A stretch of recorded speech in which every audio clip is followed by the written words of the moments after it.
Dr. Tyler Nixon. I'm an obesity medicine specialist and I practice at the Weight Loss Clinic in Layton, Utah. I'm Dr. Rohn Rigby, also obesity medicine specialist, family practice and dealing with weight loss and metabolic health.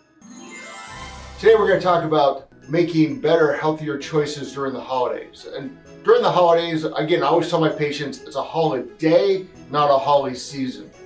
So part of it is just being more mindful about it.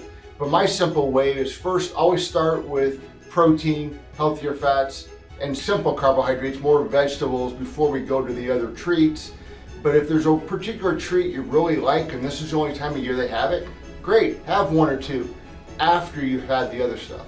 One thing I always tell patients is that if you're going to indulge in treats and those things you normally don't eat, it's okay to do that, knowing that there's a time to get back on track and to get back to your normal regimen. Another way of thinking about look at weight loss as a long journey or a marathon versus a sprint. Unfortunately, we always want to fix today, tomorrow, whatever. I always tell patients this is a healing process. It took you a while to get here, it's going to take us longer to get back. I like the idea of bringing your own foods with you to parties. I think sometimes you get to an event and you see the spread on the table and it's tempting to kind of, you get there hungry and it's tempting to grab what's available. But if you are mindful before the event and you bring something to the party, knowing that that's something that you could eat and that you feel good about eating, at least you know you have something there to enjoy.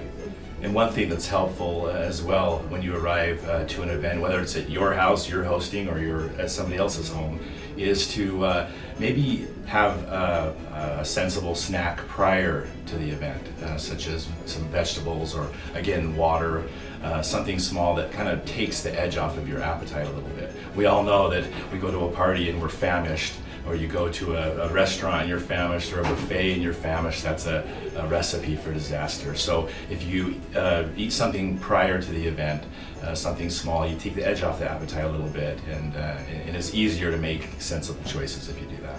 My other one suggestion would be after the holidays, I know we're talking after, is have a plan to get back on plan.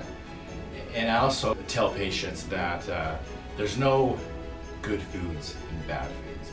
I think there's better foods and best foods, but to not feel guilty about things that they might eat with their families. It's a time of celebration, it's a time of enjoying family, it's a time of being together, and that's what it's about, is being with family and enjoying that company.